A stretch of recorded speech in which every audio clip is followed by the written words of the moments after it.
शंकर श्री गिरिनाथ प्रभु के नृत्य विराजित चित्र सभा में। शंकर श्री गिरिनाथ प्रभु के नृत्य विराजित चित्र सभा में।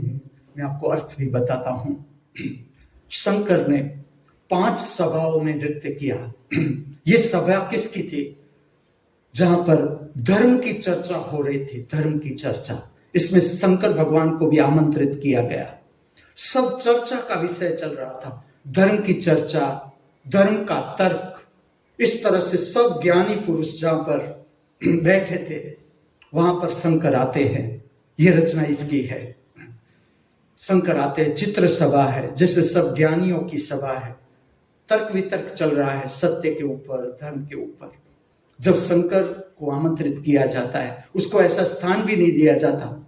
खाली आमंत्रित करते हैं, लेकिन उसको अपमानित करने के लिए ऐसा स्थान दिया जाता है।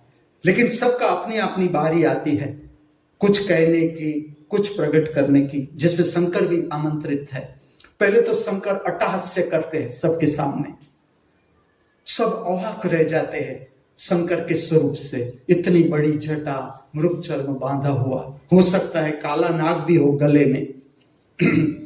और अट्टहास्य, जहां पर सब धर्म की चर्चा चल रही है वहां अट्टहास्य, हाथ में डमरू, और अपना डमरू बजाते हुए वो कुछ बोलते नहीं, पहले हंसते हैं और फिर नृत्य करते हैं कि वो जो मैंने जाना मैं आपको बांट रहा हूं।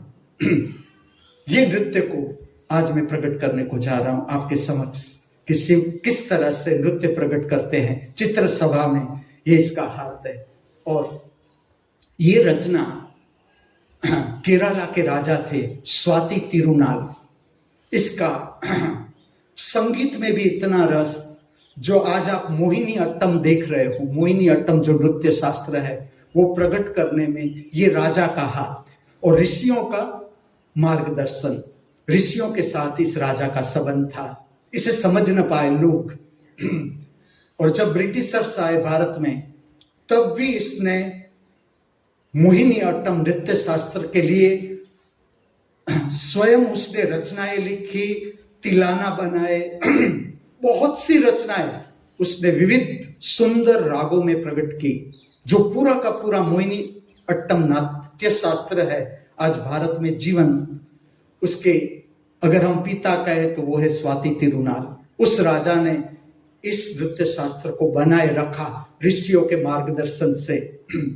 लास्य नृत्य जिसे हम कहते हैं, शांत नृत्य। नृत्य के 2 प्रकार है। जैसे कि शिव का नृत्य है तांडव। अर्थ क्या, मैं आपको बताता हूं।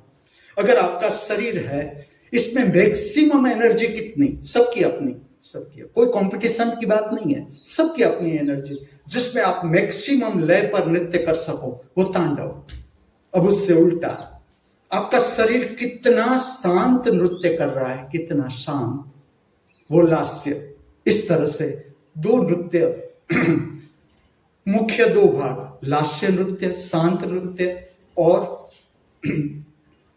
स्पीड के साथ किया हुआ नृत्य, तांडव नृत्य।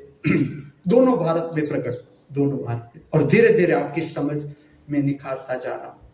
ये मेरा नृत्य आपके दर्शन के लिए, जिसमें आपकी आंखों के आगे क्या आएगा, मेरे भीतर नटराज की मूर्ति, नटराज भगवान की मूर्ति, इसके पीछे पूरी प्रकृति, खुला आकाश, पूरा खुला आकाश, 3 साइड प्रकृति, 1 साइड निवास स्थान और 3 साइड पूरी प्रकृति, ऊपर खुला आकाश, संध्या का समय। इसमें आप अनुभव करो आज का नृत्य, और आपके कानों से पवित्र राग का श्रवण। संध्या समय का राग है ये, पूर्वी कल्याणी राग है, संध्या समय का राग है। और जब ये नृत्य प्रकट आप करते हो, नृत्य सुदर्शनम में जितनी भी शक्तियां जुड़ती है इसके साथ, सारी आपका भी संपर्क करती है, मेरा भी संपर्क करती है। ये आध्यात्मिक नृत्य शास्त्र का विज्ञान है कि जिसका नृत्य आप प्रकट करते हो, उसके साथ जुड़ी हुई जितनी भी शक्तियां हैं वो प्रकट हो जाती है। फिर एक बात और, आज का जो श्रृंगार है वो तैयार किया है मेरी शिष्या परम सत्य ने। इसने पूरा नृत्य का श्रृंगार तैयार किया है जो मैं आज पहनने को जा रहा हूं। शेफाली चंदे, उसने पूरा नृत्य का श्रृंगार अपने हाथों से तैयार किया है, वो प्रकट करने को जा रहा हूं।